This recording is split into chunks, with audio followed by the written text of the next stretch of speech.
Welcome back, this is Board Game Officer. I just got back from Gen Con, where I was super lucky that I got to hang out with the CGS company here and test play Dante. I actually got to test play it a couple times, which was fantastic. As you can see here, I mean, the looks are amazing, right? I got to play test this during the campaign, but just on TTS. And I tell you what, having a physical Cerebus is just something else, I tell you what. So I just want to kind of go through my experience of how I feel about this game, really, and kind of how it went with Gen Con. So the playtest that they were playing during Gen Con was actually Circle 3 with Cerebus. Now, they did Circle 3 because Circle 3 is when the first time you have actually upgraded cards in your hand. So it was a way that you could actually playtest with a couple upgraded cards. It was actually really awesome. So as I said, I did play two different games here. I played one as the supporter, Annabelle here, the devotee, and I played one as Caden, the outlaw, which is kind of your ranger type character. Once again, I said this during the Kickstarter when I played on TTS. I love how different the characters feel. The cards really make the characters very different. I had a lot of fun with that. Annabelle is definitely your support character, right? She has no attack cards, except for one ability with her wand, which actually in both games I played, when I was Annabella, when I was her, I saved up. So basically you can save up these inspiration tokens, and with the inspiration, as the healer or the support character, you can help heal wounds and take care of sin cards and stuff. Well, you could also use those same inspiration tokens to do one large attack, which I decided to do. So I did like an 18 dice attack, which was amazing, other than the fact that I rolled horribly and we ended up losing the whole game. But that's besides the point. But the real point is that I had so much fun with it. Right, just being able to being the support character and rolling 18 dice, which was awesome. I thought I was cool for doing that. Then I played a game when I was Caden as the outlaw. Another guy was Annabelle, and he did actually the exact same thing. However, he rolled, I believe, like 22 dice as the devotee, the support character, and we actually obliterated the Cerberus on that turn because he also rolled good, so he did like 2 damage with that one attack, plus some other things. Anyways, that is one thing that I've loved about this game, right? As the devotee, the support character, you have the ability to do like a 20 die roll, or if you want, you could step back and just be the full out support character.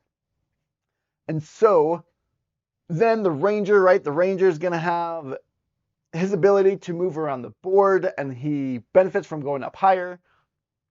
The artist is actually one of my favorite characters because she's got backstab. And I'll show a picture here. She can actually ride on the back of the Cerebus, which is awesome. And so when she's on the back, she can't get hit because he's in his blind spot, but he bucks and throws people off so she can get thrown and taking damage, but she can climb up there and do a little backstab, and thematics are amazing. So I'm kind of all over the place with my thoughts here. And I think I'm just going to keep going. So if you don't want to hear ramble, I mean, this is not a review. This is not a critique at all. I mean, I'm going to put up my opinions for sure, but I'm just going to tell about my experience and kind of what happened. If you are not familiar with this game, I would suggest you become familiar. The pledge manager is open right now, which is open for anyone, even if you didn't pledge during the Kickstarter or Game Found. Yeah, I use Kickstarter like Kleenexes, right? The Kickstarter just being the crowdfunding. I'm pretty sure it was on Game Found though. But this is open. There's plenty of how to play and everything out there. I even did a couple. It's on TTS, so sorry about that. But so I'm just going to talk about aspects of this game right now and kind of things that I liked that I kind of stood out to me more actually playing it in person with 3 other people. So there was actually 4 of us because every time I played before it was solo and on TTS. So kind of telling you the difference here. Or not the difference, just the different feelings here. One is this setup. I mean, this is gorgeous. I mean, this is still like a top-down view, so it's kind of hard to really tell really what's going on, right? But we have 2 layers here. That goes up there. We've got another layer there. We've got all these are what they call buildings. We've got Minos and his throne here, which this throne you could actually throw around. Like on TTS, it was fun, but with this game and how much you can do with the scenery here, like I think that the standing version is just not going to do it justice. I'm just going to say it straight out. I mean, if you don't care much about table appearance, it's not going to change a thing. Not a single thing. But if you like table presence and that changes the game experience for you, this will dramatically change your thoughts with it. Because not only does it look cool, right? It definitely looks cool. It's fun being able to take your character and jump up onto these different pillars here. This is actually a glutton. I haven't gotten out any of the characters. They're still in there to help them stand up the boxes. But right at the end of each game, I played 2 games. I watched probably 2 or 3 portions of games. And every game, the board looked completely different by the end. And what I mean by completely different from the beginning and completely different from each other game. I got a couple pictures here because I wanted to show it off, which I'll kind of show here. You can see this is the beginning of the playthrough of Circle 3. This is what the board looks like. And by the end, it looked like this, right? Buildings are gone, buildings are moved, everything's tipped over, the spikes are gone. So much different going on because you actually interact with everything. You could push stuff, you could throw stuff, you could knock stuff down, stuff gets in your way.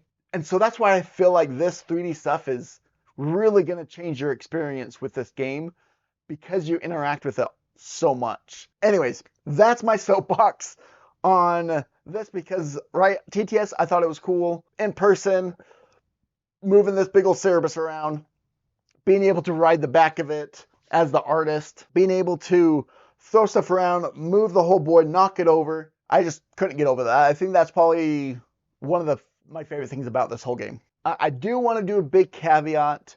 This is a sponsored video. I have actually teamed up with CGS just basically to do more in-depth videos about their game. Kind of what I've already done with Chronicles of Drunagor, even though none of that was sponsored. I just love the game. They want me to do more in-depth stuff of Dante, of upcoming Kickstarters, of even they have a sister company called 4Fun Games, which is more family fun games. Right, so if you are a fan of CGS and the games that they've come out with or coming out with, I will have a lot more of the games here on this channel. So if you think that makes me biased, go for it. But guess what? I did 24 videos of Chronicles of Drunagor that were not sponsored. So I'm pretty sure I already have a bias. Being sponsored is not changing any of that. Just want to put that out there.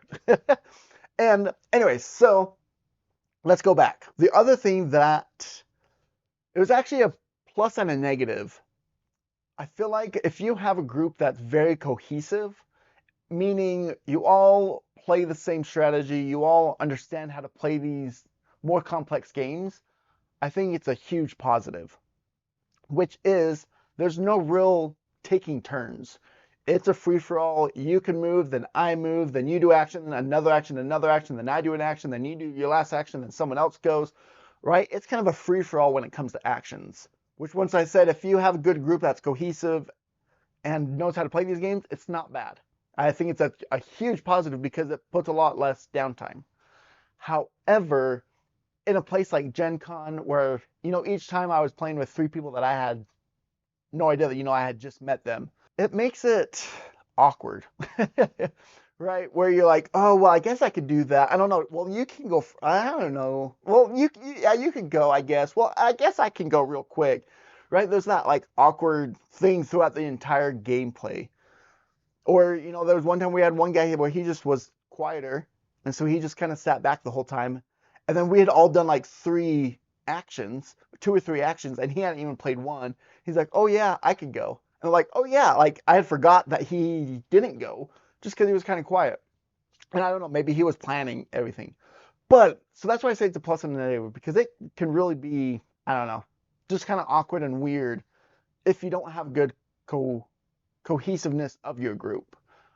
Given if you're playing the whole campaign with the same group, I mean, theoretically, as you go, you kind of get a better rhythm of your characters and how everyone's playing and everything. But that's probably my biggest with especially new players trying to teach players, like if they haven't played any bigger game like this, I feel like that could be complicated. Another thing that I do like that you can kind of see here. So this is your tracker. You usually have your boss out here and their decks, but these are going to be your what do you call these things? Not initiative, but basically, well, not initiative at all. Your threat. Basically, whoever's up top here gets to go next, or is going to get attacked. Right? They're kind of like how you determine who the target is when the boss attacks. But one thing that I love here, if you could really see this, you just pick that up, they all roll, and you move it. You're like, oh, I need to move up one. Like, this is genius, rather than like having to like, right? Because before, if it's just on the board like this, and you're like, oh, I need to move up one, so we move like that, and then you have to fix them all, and then you're like, oh, I go to the end, but then you have to shift them all, right? Kind of annoying, but this has a little slide, or not slide, but just because they're circle, you could just roll them right on down and move it. It makes it really simple. The only thing is, if you could kind of see here, we'll go at this angle, it does cover up half the picture, but they are kind of colored as well. I mean, these are also very prototype.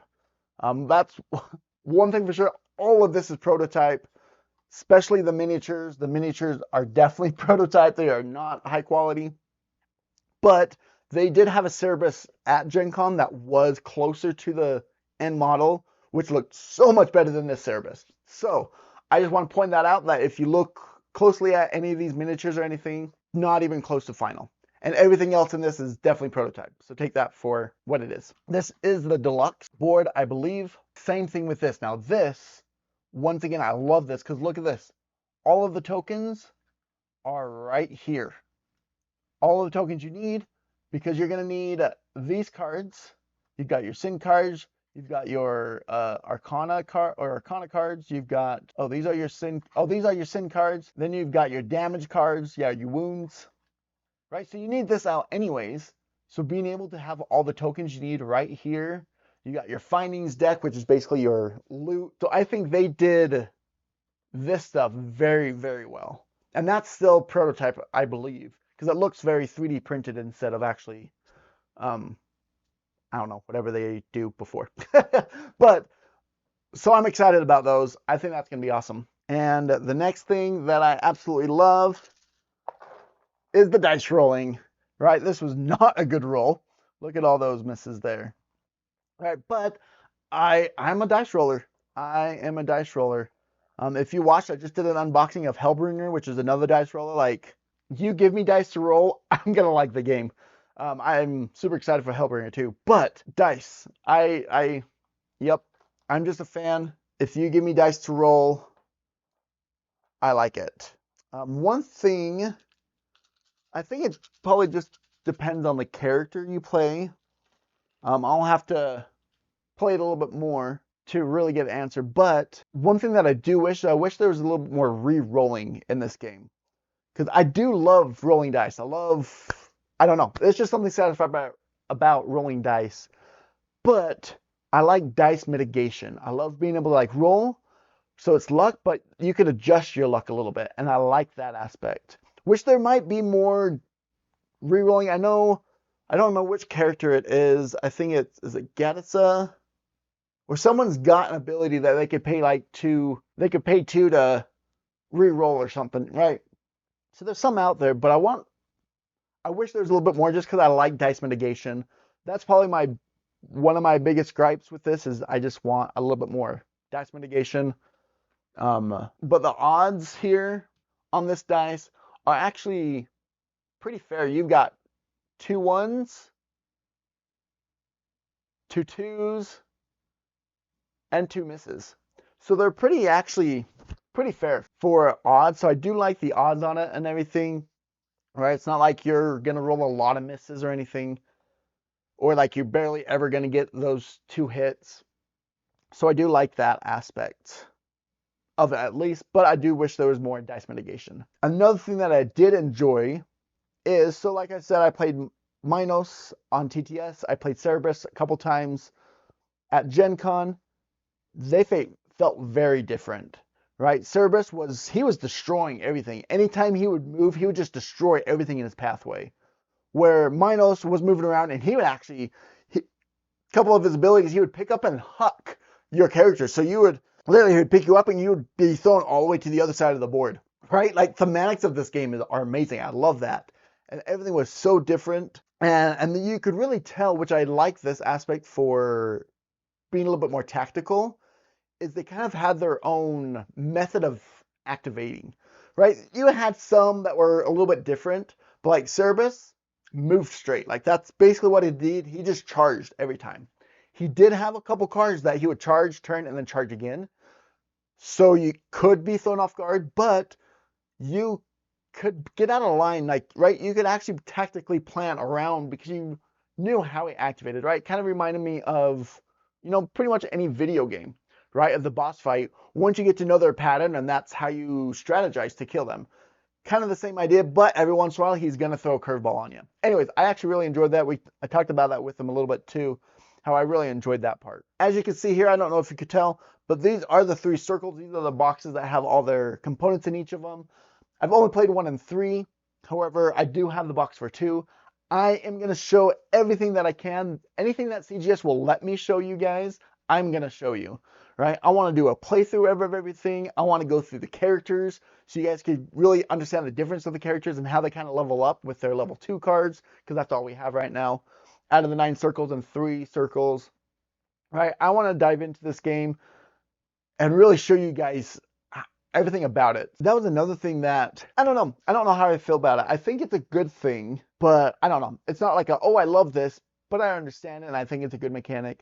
Is when you attack, right? If you roll 2 of them, then the boss is going to react attack according to whatever card's on top. Now, I like that because it keeps you on your toes, meaning you can't just right? Because you all take a turn and he's not just going to sit there and everyone can just smack on him until he activates, right? So I like that aspect. I mean, I think it's good.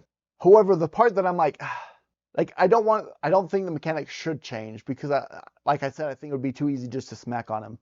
But it does make sometimes strategizing really hard. You're like, okay, cool. You're going to attack and that will set me up perfectly to do this and this. And then he's like, oh, he just came and killed me and pushed me over, and this collapsed, and I have to go around.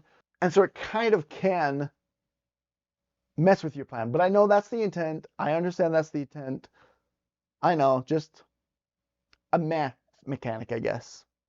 Mixed, there you go. You have like a good, bad. That's kind of my mixed. Where it's good, I understand the need of it. But sometimes it's just annoying when you're trying to hit with something and then he moves and screws everything up. So you have to be understanding or thoughtful about who's attacking first and where everyone's at, which does bring in some more strategy. But that's my thoughts on those. One thing real quick as well are these findings. These finding cards are absolutely needed. So you get one by picking up a chest. Some of the characters have some things that tell you to get a finding, but these findings really, like on the game that I won, these finding cards definitely change the whole game. So I like that because sometimes these chest items, you're running around, you're like, I don't know, do I want to spend an action to pick up a chest when you could do all these other things? Where it really, really makes it like, yes, there are 4 chests. We need to pick those up, especially where Cerberus is running around crushing everything. We need to get to those before, because those are going to be useful. I know that was a thing in Chronicles of Junagor, that the first set of chests was just not exciting. So it was like, there's no use to go and pick up that chest because it's more useful to do something else with my action and time. With this game, definitely not. That is definitely something you want to get, which I like that. Really benefits you from doing that. Go ahead, put down in the comments down below of what you want to see of this game. I'm really excited to show this off, play through it multiple multiple times, put it out on the table for you guys to see, and do some good playthroughs of this game. Actually, this is what I'm gonna do. Depending on how many comments I get and how many views and people that interact with me I get. But what I would love to do is tell me that we'll do this. I'm only gonna play 2 characters because I do want to show off how the companions work. So I'm gonna play 2 full characters, 2 companions, just to show that aspect off as well. But I want you guys to choose who I should play with, and I'm gonna go through the 3 circles on my channel with you guys. I want you guys to that, right? You guys can kind of help me decide where I want to go, what I should do. That way you guys are kind of in on it, is my hope, right? If no one wants to watch it, then I guess not. But that's what I want to do. So go ahead and leave the comments on below. What are your thoughts about this game? What do you want to see? And I will see you later.